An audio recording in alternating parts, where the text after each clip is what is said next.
మాతృదేవో భవ పితృదేవో భవ అంటే తల్లిదండ్రుల కంటే మించిన దైవాలు లేదు. తల్లిదండ్రులను పూజిస్తే దేవతలను పూజించినట్లని అందుకు చెప్పుకుంటారు. ఇక్కడ మీకు ఒక చిన్న కథను చెప్తాను. వినాయక చవితి రోజు మనము వినాయకుడిని పూజిస్తాం కదా. ఆయన గణాధిపత్యం సాధించినాడు. ఆయన గణాధిపత్యం అంటే గణాలకంతా అధిపతి, దేవతలకు అధిపతి. అందుకే మొట్టమొదటిగా మనం ఏం చేస్తాము, వినాయకుడికి పూజ చేస్తాం. ఏది చేసినా మొట్టమొదటి వినాయకుడికి.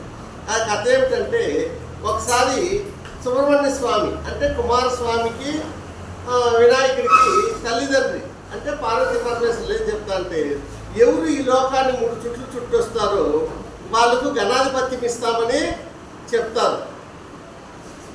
సుబ్రహ్మణ్య స్వామికి వాహనం నెమలి కాబట్టి ఆ నెమలి మీద సరళని వెళ్ళిపోతాడు ఆయన. కానీ వినాయకుడికి వాహనం ఏది? ఎలుక. ఎలుక మీద ఎలా చుట్టగలుగుతాడో ప్రపంచాన్ని ఆయన. అలా దిగులుకో కూర్చోంటే ఆ నారద మహర్షి వస్తాడు. ఆ టైంకు నారద మహర్షి వచ్చి ఏం చెప్తా అంటే, తల్లిదండ్రులు చుట్టే లోకాన్ని చుట్టినట్టే అనేసి అంటాడు. అప్పుడు వినాయకుడు నేరుగా తల్లిదండ్రుల్ని 3 చుట్లు చుట్టేస్తాడు. ఇంతలోపల ఎవరు వస్తారు? కుమారస్వామి వచ్చేస్తాడు.